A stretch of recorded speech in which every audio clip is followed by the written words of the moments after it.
Welcome to the May 18th, 2017 meeting of the Murfreesboro City Council. If you'll bow your heads, we'll have our prayer. Father, I thank you for this chance that we get to come tonight. Lord, let our actions, let our decisions, let our words bring glory to you. Say a special prayer tonight for all the fallen police officers all around the country. Today we celebrated all of our fallen heroes, and with their families, we want to say thank you for what they do every single day in our community, how they protect us, and really the work that they do, not only with our residents, but with our kids. Lord, I thank you for Murfreesboro. I know that we have things that we have to work on and things that we continue to work on, but there's not anything that we'll do in this city that's not possible without you. In Jesus' name we pray. Amen. I pledge allegiance to the flag of the United States of America and to the republic for which it stands, one nation, under God, indivisible, with liberty and justice for all. I want to say a special welcome tonight, or I shouldn't say welcome, but Bill Shacklett's not here tonight, but we want to say congratulations. His daughter is graduating tonight, so we're sad that Bill's not here, but we're also happy for his family and really happy for all the many graduating seniors all across our county who are celebrating graduation tonight, and tomorrow night, and Saturday. So, all right, we'll move into the consent agenda. Move for approval. Second. Motion is second. Ms. Wright, will call the roll. Vice Mayor Skels Harris. Aye. Mr. LaLance. Aye. Mr. Shacklett. Sorry. Mr. Smotherman. Aye. Mr. Wade. Aye. Mayor McFarland. Aye. At least you didn't call him Mayor Bragg. That's right. All right, you have the minutes for the April 20th, 2017 special meeting, May 4th, 2017 special meeting, May 4th, 2017 regular meeting. So move. Second. Motion is second. Ms. Wright? Vice Mayor Skels Harris. Aye. Mr. LaLance. Aye. Mr. Smotherman. Aye. Mr. Wade. Aye. Mayor McFarland. Aye. Consider for passage on second and final reading ordinance 17OZ07.2 to zone approximately 79 acres along Veterans Parkway and Blackman Road as Highway Commercial CH District and Commercial Fringe CF District, simultaneous with annexation 2017-404. So move. Second. Motion is second. Ms. Wright? Vice Mayor Skels Harris. Aye. Mr. LaLance. Aye. Mr. Smotherman. Aye. Mr. Wade. Mayor McFarland. Aye. Consider for passage on second and final reading ordinance 17-015, amending Chapter 33 Waters and Sewer, Section 33-1 of the Murfreesboro City Code, dealing with minimum monthly water charges and minimum monthly sewer charges.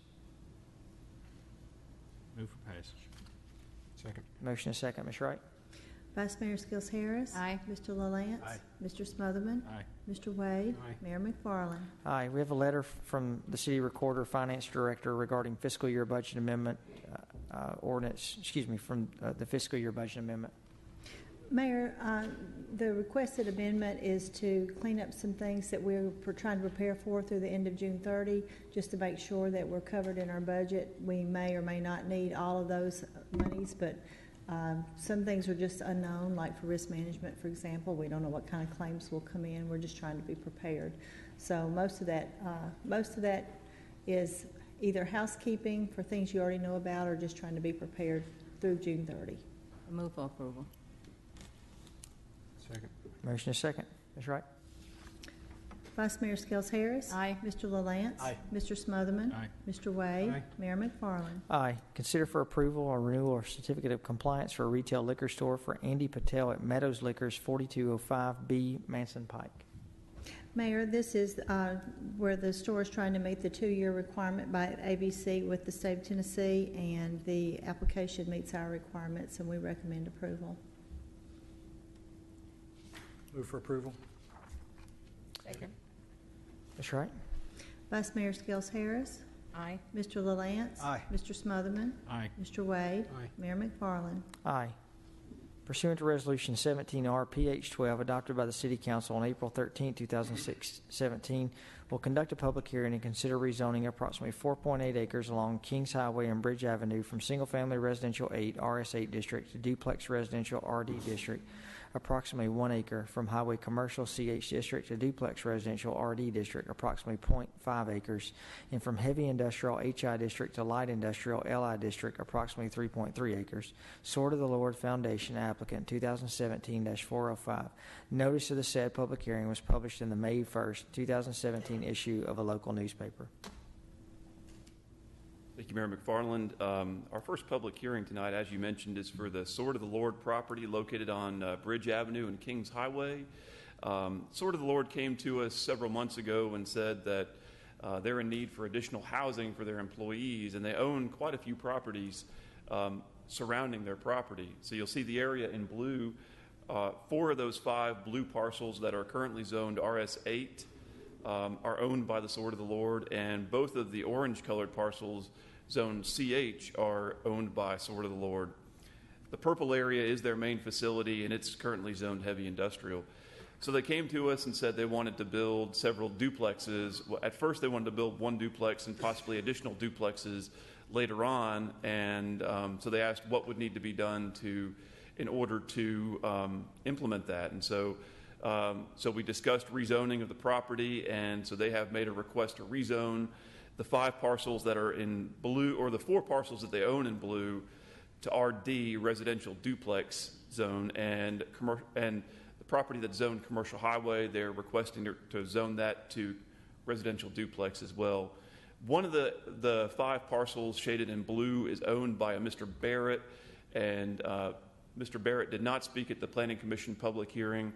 But Mr. Stukenborg, the representative of Sword of the Lord, spoke to Mr. Barrett, according to Mr. Stukenborg, and that he has not voiced any objection to including his property in the rezoning to RD. The surrounding properties directly across the street is zoned RS8, but it's composed of single-family homes and some non-conforming duplexes as well. And just a block to the west, half a block actually, along Battle Avenue is property that's already zoned RD, which is the zone that they're requesting.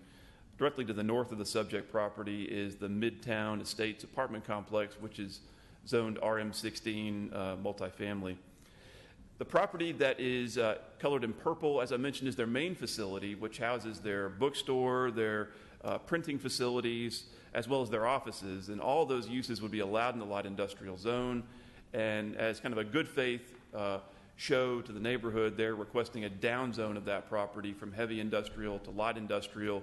So in the event that they ever vacate that property and sell that property, that some of the more objectionable industrial uses, the more intense industrial uses would not be permitted on that property.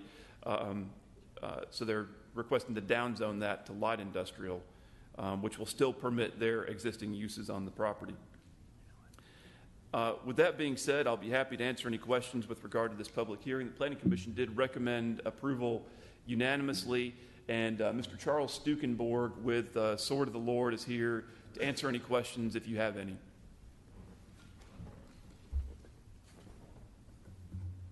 Okay, seeing no questions, we'll conduct a public hearing, but before we do that, I want to go over the rules for the public hearing. If you'll come to the podium, if you'll state your name and address, if you'll keep all your comments and questions to the council, we'll get those answered at the end of the public hearing. If you're speaking on behalf of a group, you'll have 5 minutes. If you're speaking as an individual, you'll have 3 minutes. Anyone wishing to speak for or against this rezoning request, please come to the podium.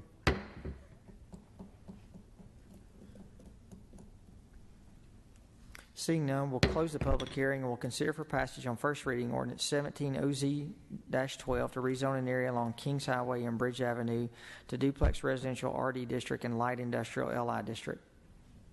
Move for approval. Second. Motion and a second. Ms. Wright, will call the roll. Vice Mayor Skels Harris. Aye. Mr. LaLance. Aye. Mr. Mr. Smotherman. Aye. Mr. Wade. Aye. Mayor McFarland. Aye. Pursuant to Resolution 17R-PH13 adopted by the City Council on April 13, 2017, will conduct a public hearing to consider amending the conditions applicable to approximately 17.3 acres in the Planned Unit Development PUD district located along Rucker Lane, Victory Station PUD. Swanson Development is the applicant. 2017-407. Notice of the said public hearing was published in the May 1st, 2017 issue of a local newspaper. Mr. Blomley. Thank you, Mayor McFarland. Property is parcels U and V of the Victory Station PUD. Victory Station being the large PUD that Swanson had approved back in 2000 for property both to the south and the north of Franklin Road. This was actually added to the PUD in 2008. Property was added to the PUD and was zoned for two different components. One of the two parcels was zoned for a commercial retail development, which would consist of 14 buildings and 60,000 square feet of retail office space. And parcel U would have been 42 live-work units and 30 townhouse units. The live-work units was kind of a leap of faith on Mr. Swanson's part, kind of an innovative approach. Where people would have their offices and would live above their offices. That never really took off, and as you can see, it's sat undeveloped for 9 years. So Mr. Swanson, in looking what he should do with this part of his planned development, has brought back to us a change, an amendment to the planned development that would revise the parcel boundaries. Instead of the parcel boundaries just being or going from north to south, one parcel would be north of the extension of Swanholm Drive, which would be going through the property like so to Rucker Lane, and one parcel would be to the south. The parcel to the north would be composed of a flex retail office building as well as an assisted living facility. And the parcel to the south would be, in transitioning down to the single-family detached subdivision Scottish Glen to the south, would be composed of 87 single-family attached townhouse units. And so this amendment rises to the level of requiring an amendment before the Planning Commission and City Council. The changes are substantial enough to warrant that. With that being said, I'd like to invite Mr. Steve Steele to the podium representing Mr. Swanson. Mr. Swanson's here as well if you have any questions for him about his proposed amendment. Planning Commission does send this to the council with a unanimous recommendation of approval. I'll be happy to answer any questions as well. Can I ask you a quick question? I was reading through the chart here of permitted uses in the package. So is the new amendment going to have some some new townhome type development? I don't see any X or any N in anything other than two family. Does that? Yeah, the way that they did this was a little bit odd. If you look over to on the page 1 of 11 of the permitted land uses, the only under parcel U, they have an N, which they're calling permitted use added for new parcel, under single family attached, which would be the townhouses. So that's it. That doesn't need to be any of the other two family. That's yes, yes. That would take care of those 87 townhouse units. Very good.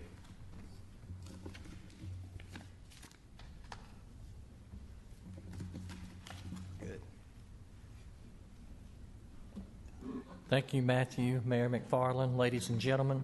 I'm Steve Steele with Huddleston Steel Engineering. I think Matthew has done a very good job of explaining what we're asking for tonight. It's basically three things. We're wanting to change the boundary of U and V from running north and south to where to run east and west, so that boundary will be on the extension of Swanholm Drive. That way we'll have the assisted living to the north and the single-family detached to the south. We are taking out the live-work units. That's just not something we're seeing. The result is we did pick up a little density, not a lot, about 1 unit per acre in the single-family detached area. And then, to me, the big thing is we're removing almost 50,000 square feet of commercial and replacing it with 66,000 square feet of assisted living, which is something that I know that I'm seeing more and more of a need of, not only in Murfreesboro, but all over Rutherford County. I'll be glad to answer any questions you might have. Thank you. Thank you, Mr. Steele. Okay, we'll need to conduct a public hearing. Anyone wishing to speak for or against, please come to the podium.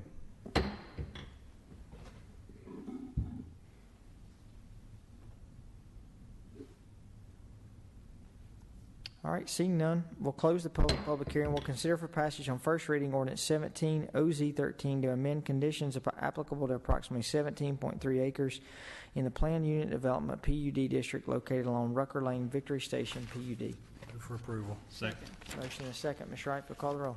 Vice Mayor Skels Harris. Aye. Mr. LaLance. Aye. Mr. Smotherman. Aye. Mr. Wade. Aye. Mayor McFarland. Aye. Pursuant to Resolution 17R PH14 adopted by the City Council on April 13, 2017, we'll conduct a public hearing to consider amending the Murfreesboro City Code Appendix A zoning sections 9 and 31 regarding cell towers, small cell antennas, and underground fiber optic cable. Section 27 and Table 2 regarding landscaping and Chart 1 and Chart 4. Notice this said public hearing was published in the April 13, 2017 issue of a local newspaper. Mr. Blomley. Thank you, Mayor McFarland. I'm going to kick this one off, and then Mr. Ives is going to take over for me, as he has much more knowledge of the cell phone issues and cell tower issues, as he has researched those extensively over the last several years. Probably knows more than he ever thought he wanted to know. This is kind of, as we've been bringing to you and to the Planning Commission over the last several months, some ordinance amendments that we think improve our zoning ordinance. And so I'll go over some kind of the miscellaneous ordinance amendments that we've included in this package of amendments, and then Mr. Ives will go over the ordinance amendments regarding the cellular antennas and small cells. One of the first amendments that we have in here is with regards to our chart dealing with buffer yards. Our Urban Environmental Department, and I'll have to give them a compliment. They have worked to improve the chart in our zoning ordinance dealing with buffer yards to make it more friendly to designers so that they know what the city's expectations are when they go to design a landscape plan and include a required buffer. So I think that's a much needed improvement, and I applaud our Urban Environmental Department for taking the initiative and improving that. We've also added some uses to our chart where the parking formulas are. It's Chart 4 in the zoning ordinance. We've added uses such as movie theaters. That's one use that we struggle with when a movie theater approaches us, finding the right formula for a movie theater. So we've added a parking formula for movie theaters. Next, back in December, the City Council adopted a resolution assuming authority to approve or disapprove proposed landfills within 1 mile of the city limits. And that's if you'll recall, that is consistent with Tennessee Code Annotated, which gives municipalities the authority to do that. And so as staff, we looked at possible avenues for approval of such landfills that fall within that quote-unquote Jackson Law jurisdiction. And what we ended up back at the Board of Zoning Appeals. The Board of Zoning Appeals already has a process by which a special use permit review is in place for landfills. There are standards in our zoning ordinance for landfills. We think those standards can be applicable to proposed landfills outside of our jurisdiction. And so what we have proposed in the zoning ordinance amendment is to amend our zoning ordinance that would essentially make a landfill request outside of the city limits within that 1 mile jurisdiction go through the same process as a special use permit for a landfill inside the city's jurisdiction. We feel that the public hearing process is already in place, and this would be able to fit in nicely with our existing zoning regulations. Finally, we have a amendment with regards to warehousing and distribution uses. Warehousing and distribution uses are right now permitted by right in the commercial highway zoning district. In reviewing where warehousing and distribution may be appropriate, we looked at the fact that it seems more appropriate that these should be located in industrial areas. And so what we propose to do is to continue for warehousing and distribution uses to be allowed by right in the light and heavy industrial zoning districts, but to make them not permitted uses in the commercial highway zoning district. Now, that would not preclude warehouses that are accessory to uses that are permitted in the commercial highway zoning district. An example of that would be if a contractor's office had a warehouse for storage behind its actual offices, or a contractor supply store that had a warehouse behind it for its wares. So that would not preclude those types of uses that are accessory to other uses that are permitted in the commercial highway zone. But pure warehouses and pure warehousing and distribution operations would no longer be permitted uses in the commercial highway zone with this proposed amendment. So with that, before I pass off to Mr. Ives, I'll ask if there are any questions on the other miscellaneous amendments that I've just gone over. Any questions?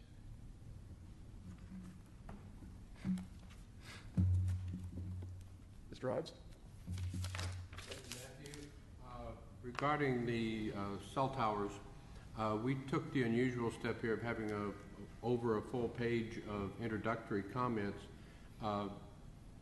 Not sure if that'll stay in the codified version or not, but we wanted, in part, that's our line of defense, our explanation of why we're doing this in the event that we get challenged on some of these regulations. The first part of this is to adopt a new Section 31 that will establish the policies, procedures, and requirements for all wireless and facilities, with, of course, some exceptions. And if it's not exempted or accepted out, a cell tower requires a special use permit from the BZA. Section 31 contains the specifications, what has to be required in an application for that special use permit, and establishes the general standards that the BZA must assure are being met. In general, Section 31 is not much of a change. It formalizes the procedure that we've been following for several years with regard to the large cell towers, but this puts it into ordinance form. One new element within Section 31 is to authorize the planning department to require an independent expert to review an application. This would be at the applicant's cost if there's technical issues that are beyond the capacity of our staff to fully analyze. If there, in fact, for instance, is a question of what coverage is currently available and is there really a coverage issue, that's certainly something that no one on staff is prepared to address, and we would need to have some kind of expert consultant to guide us on that. As I said, we exempt out certain things, and what's exempted from these more rigorous requirements are regular maintenance of an existing facility, any antenna structure with a height of less than 45 feet or 45 feet or less, something that might be established on a declaration of emergency by a state, federal, or local government, satellite dishes for home use, amateur radio, ham radio facilities, a potential temporary wireless facility that might be installed with the planning department and building codes approval for an isolated event.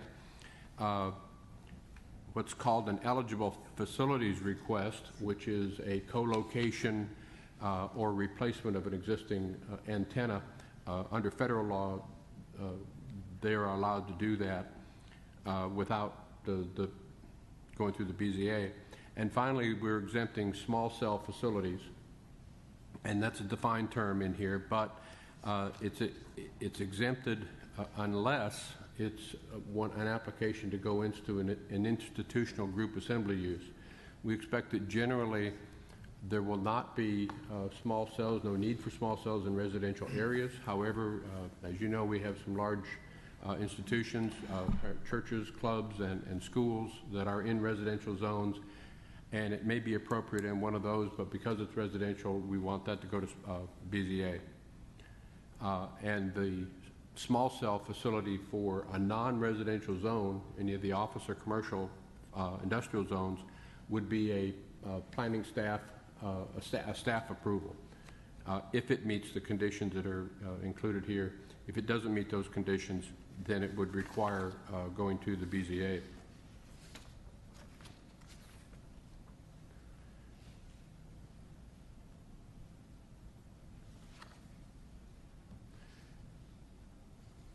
The current zoning ordinance does have some additional requirements that must be met by an applicant for a large cell system, and we've updated those in Section 9D to be consistent with this amendment. And we established the requirements that an applicant needs to make to place a small cell at an institutional group assembly use. And with that, I would be happy to answer any questions you may have about these. Any questions? Okay, we'll need to hold a public hearing. Anyone wishing to speak for or against, please come to the podium.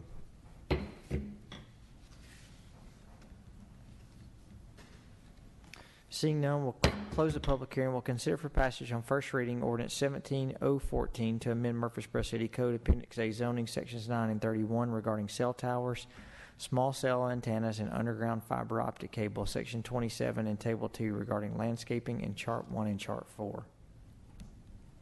I just want to be complimentary of the planning department and the legal department for being proactive on this and hopefully heading off any issues that might be rising in the future. And I think you're looking into your crystal ball and seeing what could potentially happen. And I think it's very positive to see that we're being so proactive. So I'll move for approval. Second. Motion and a double second. Ms. Wright, if you'll call the roll.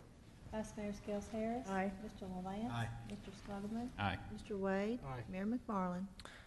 Aye. We'll now consider recommendations of the Assistant Planning Director to schedule several public hearings. 13 to be exact, and I will not read them unless y'all want me to. Same night. Same. I propose to split them up into 2 nights, and I'll just read the letters for each night. June 15th, we would recommend items D, G, J, K, L, and M. And on June 22nd, we would recommend items A, B, C, E, F, H, and I. Be happy to answer any questions. So give me the dates again for those. June 15th for the first 6 that I named off, and June 22nd for the remaining 7. Can you repeat? Okay, so we've got June the 15th, we've got D, G, J, K, L, and M. June 22nd, we have A, B, C, E, F, H, and I. Yes, sir. And then the mornings of June 16th and 23rd, we'll probably still be here finishing those up. Do we have a motion? Move for. Go ahead. Motion? Second. Second. Ms. Wright? Vice Mayor Skels Harris. Aye. Mr. LaLance. Aye. Mr. Smotherman. Aye. Mr. Wade. Aye. Mayor McFarland. Aye. Well, now, I'm sorry. Matthew, would you, you or Mr. Whitaker try to connect with me in the next week or so and schedule some time before this so I can maybe ask some questions prior to this night? Certainly. I will I'll actually be out of town the next week on vacation, but Mr. Whitaker is here. All right, thanks. All right. Okay, we'll now consider recommendations of the Parks and Recreation Commission, replacement of the pool slide at the Patterson Park Community Center, and Sportscom skylight repair agreement with Griggs and Maloney. Ms. Jackson. Good evening. First, with the pool slide replacement. The pool slide at Patterson Park Community Center was installed with the construction of the pool in 2003, and since that time has been used a lot and has, of course, aged. Replacement is necessary to ensure safe operation in the future. It was recently bid, receiving one bid from Boyce Ballard Construction in the amount of $157,400. That was determined to meet those bid requirements, and I recommend approval to move forward with that project to replace the pool slide at Patterson.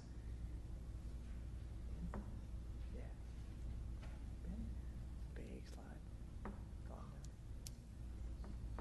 We were talking about the price of the slide.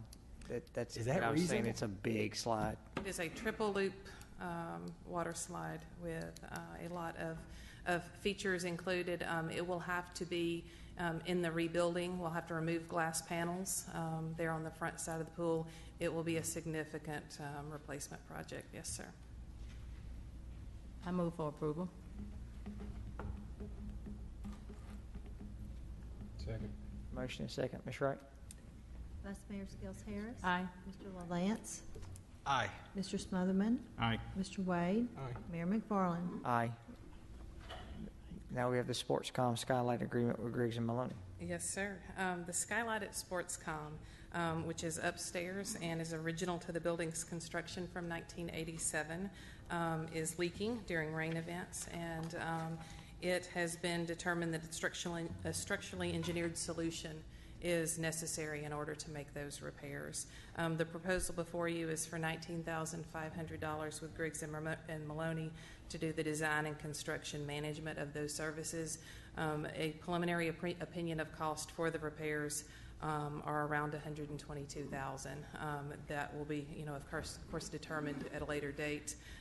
Before you now is the agreement to begin those design and construction services to make those repairs. Welcome any questions.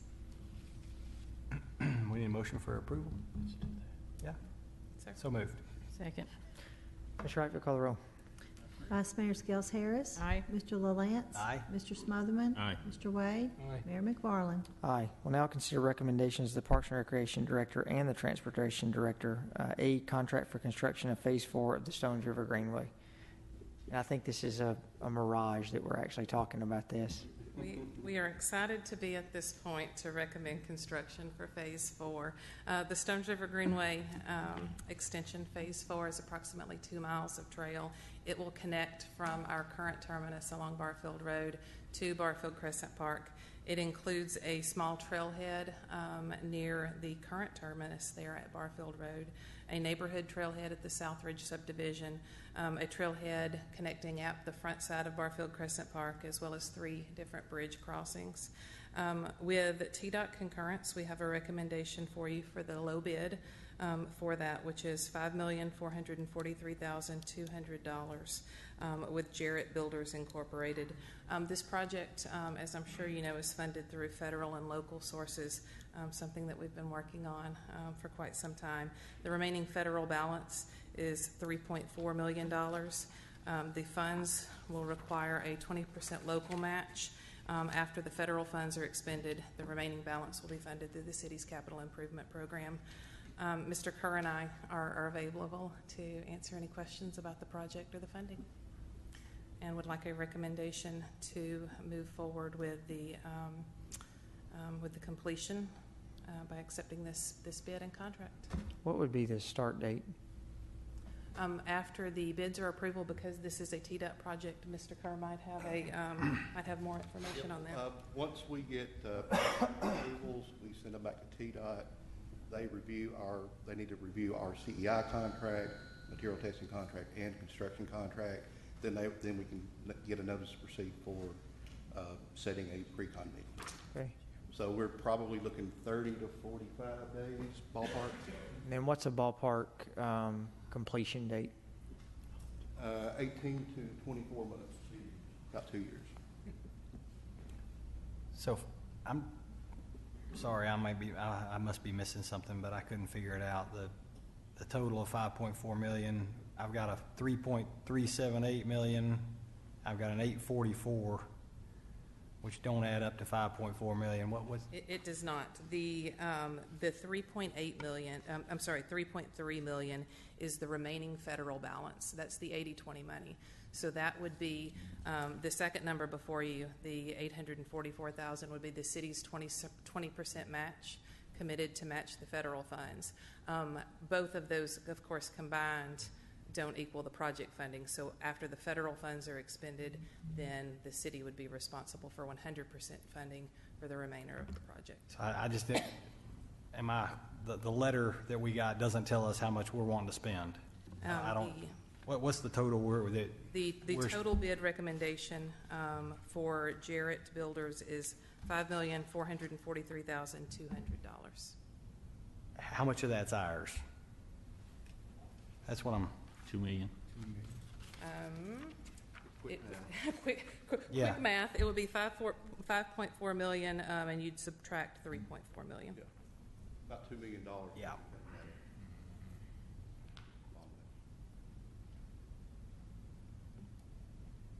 Do we have this accounted for in the CIP plan? Yes. at this level?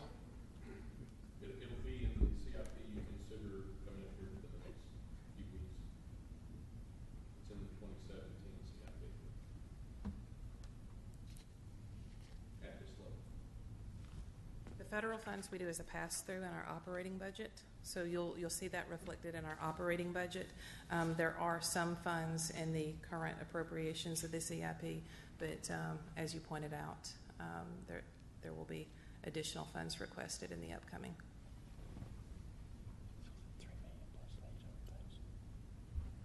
No, we gotta pay the 800,000 plus we gotta pay the rest.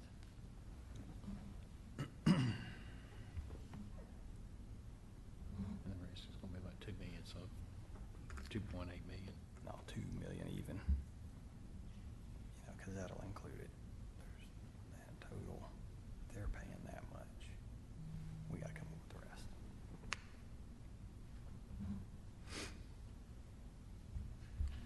I'm probably gonna need to think on it. Probably talk to you guys a little bit more on this one. Just my opinion, but just I mean, my opinion, and I know this is before Councilman Lance has been on the council, but we have worked on this for, how long have we been on this? The original project proposal for the extension from Old Fort to Barfield, the first public meeting was in 1999. Yeah. The Phase 4 portions have been, if you recall, were rerouted 2 to 3 years ago. Was split into 4A and 4B. The 4A bids were rejected because of the timeline. They were recombined back to this project rather than being split. So it has been a significant time. Yeah, as long as we've worked on this, we're kind of at the point of no return, for lack of a better term, because we've just worked on it. We've invested and waited, and I'm at the point that I'm just ready to get her done. And Well, and you know, the thing that we did talk about when we had a lot of discussion with the McCurrys, you know, we did add in this on what we weren't originally funding. We have another bridge crossing that we added. So there's some of those funds that we really went, in my opinion, above and beyond to make sure that we didn't impact homeowners. And Councilman Smotherman was very active and did a phenomenal job in that. So, you know, my thought is the longer we wait, the longer we push the project, and The more expensive it gets, yeah, probably. so I think we're. With that said, I'll move for approval. second. Motion is second. Ms. Wright, if you'll call the roll. Vice Mayor Skels Harris. Aye. Mr. LaLance. Abstain. Mr. Smotherman. Aye. Mr. Wade. Aye. Mayor McFarland. Aye. All right, we now have a contract for a construction engineering inspection CEI contract. Good evening, Mayor and member of the council. An agenda item for you tonight is recommended that the City Council approve a contract with Reagan Smith Associates to perform construction engineering inspection services during the construction phase of the Stones River Greenway project. The city solicited proposals under the small purchase procedures as outlined in TDOT's local program development office. On February 17, 2017, the engineering department received statements of qualifications and letters of interest from consulting firms to perform construction engineering inspection services during the construction phase. After reviewing the qualifications of each firm, as well as reviewing the prior performances, staff recommends Reagan Smith and Associates to perform the desired services. Reagan Smith is experienced with TDOT and is currently providing on-call CEI contract services for TDOT, as well as providing CEI support on the Middle Tennessee Boulevard project. On March 15, 2017, Reagan Smith submitted a fee proposal to perform the desired services for Phase 4 of the Stones River Greenway. Reagan's fee for these services is a time and material contract not to exceed $148,698.93. As mentioned previously, the project is being funded by several sources, federal funds and local funds. I would like to mention that the City Engineering Department will be managing the day-to-day inspection of this project. This particular contract will provide supplemental resources with respect to federal requirements associated with the construction management and documentation, as well as additional field support on an as-needed basis. Staff recommends approval for the contract with Reagan Smith & Associates. I'll be happy to answer any questions you may have, and Mr. Griffith is available as well.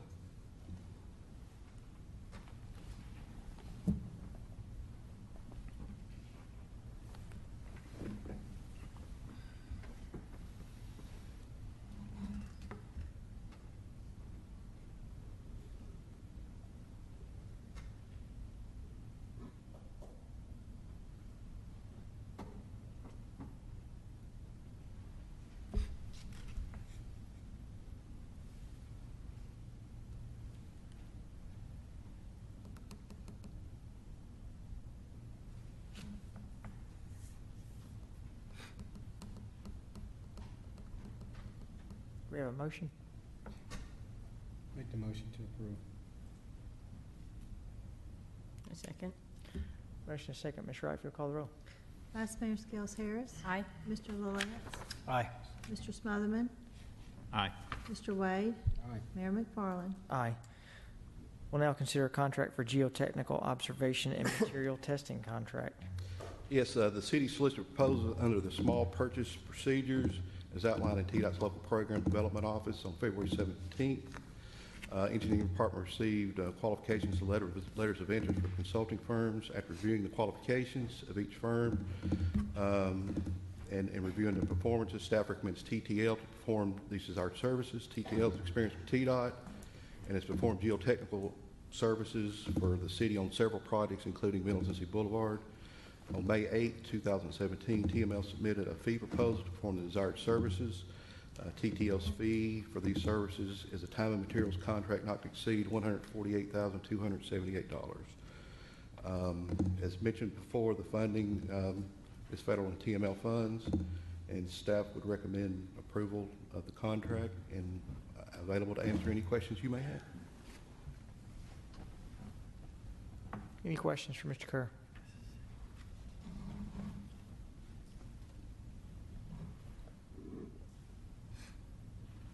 Move for approval. Second. Motion is second. Ms. Wright, if you'll call the roll. Vice Mayor Skels Harris. Aye. Mr. LaLance. Aye. Mr. Smotherman. Aye. Mr. Wade. Aye. Mayor McFarland. Aye. We'll now consider, thank you, Mr. Kerr. And I would want to say this, it's not often that you get to give attaboys, but I've been working on several different emails with Chris Griffith, and I just want to publicly say, I know the council members who all send you emails, we want to thank you for your responsiveness, and especially the comments that we've been getting back from homeowners and you meeting with them. So well done. Thank you for your hard work. Board of Commission appointments, we have the Evergreen Cemetery Commission. We want to reappoint Newton Malloy III, Martha Smith, Sharon Santamore, Aurelia Holden, and Camden DeMint. So move. Second. Ms. Wright, you'll call the roll.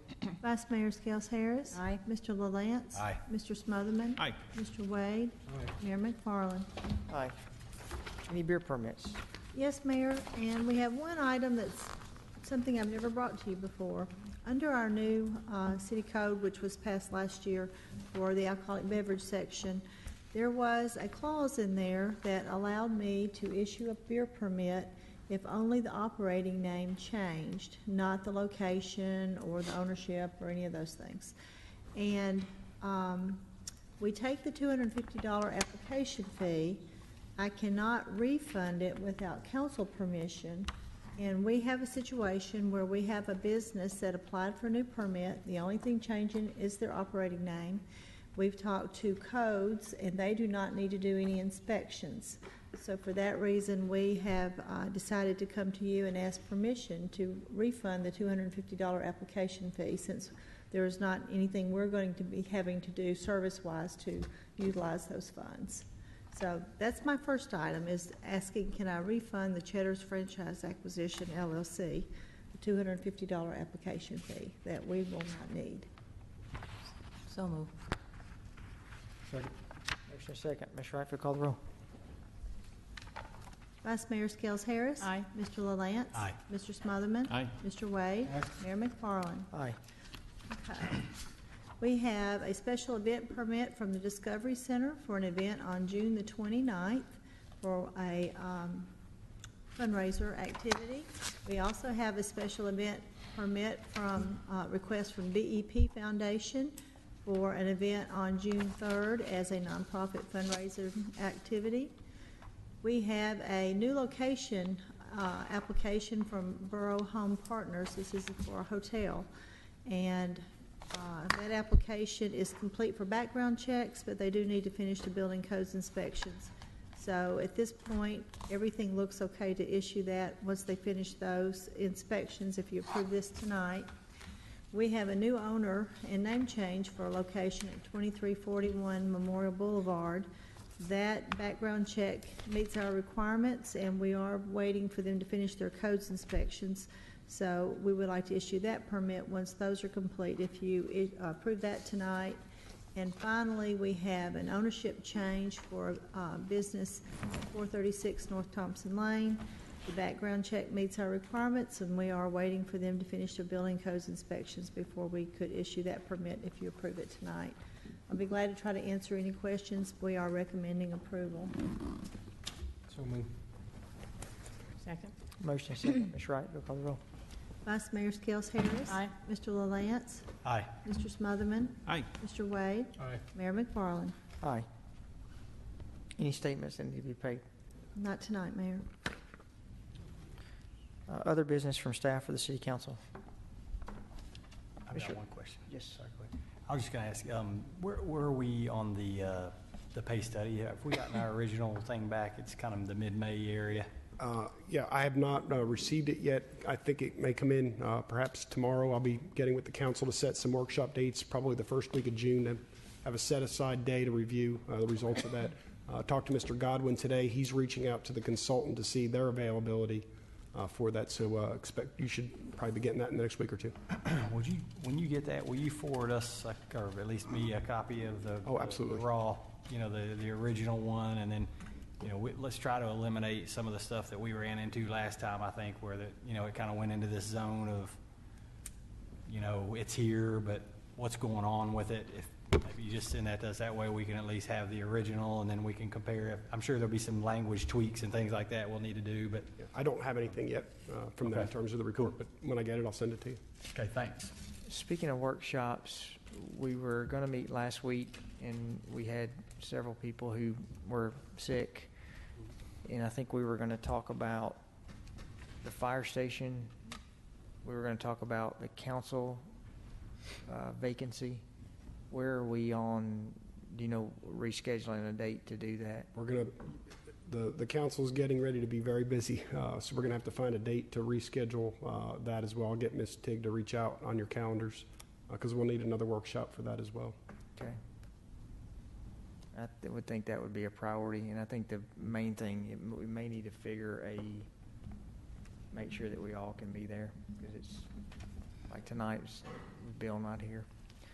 The other thing, I want to make a quick comment about what we've been working on really for the last 2 or 3 weeks, and I know the council's been heavily involved in this, but really want the residents to know, with some of the things that have happened around MTSU, specifically with some of the crime that we've seen, specifically shots fired, and as of 2 weeks ago, a homicide in that area, that we have, obviously beefed up police presence. I think there's been almost 300 citations or arrests over the last 3-week period, but we have met really numerous times with MTSU. MTSU is on board with some suggestions that we have given and some suggestions that MTSU thinks that they can do to improve some of the situations. As late as yesterday, we had a conference call with university staff and their chief of police to talk about even a new memorandum of understanding to be able to allow MTSU police to be able to help police these areas on top of what our people are doing. But really, we had a meeting in this room day before yesterday, where we had about 40 different people, apartment managers, who came, and we have been able to get the data of the apartments that we have seen that have had significant call issues, shots fired, and things like that. And we really brought them in the room to let them know that we're going not only to need but to demand that they work on some strategic policies in their places to be able to provide a safe and livable environment. And all of them were very on board with making sure that they help with that. But I think that's something as a council we will continue to have to be diligent about, to make sure that we're doing everything that we can.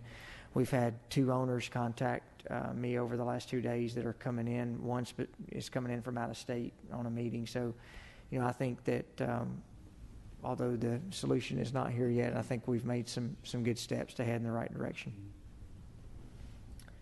Any questions? As always, our police staff, they're doing a phenomenal job with everything that they can.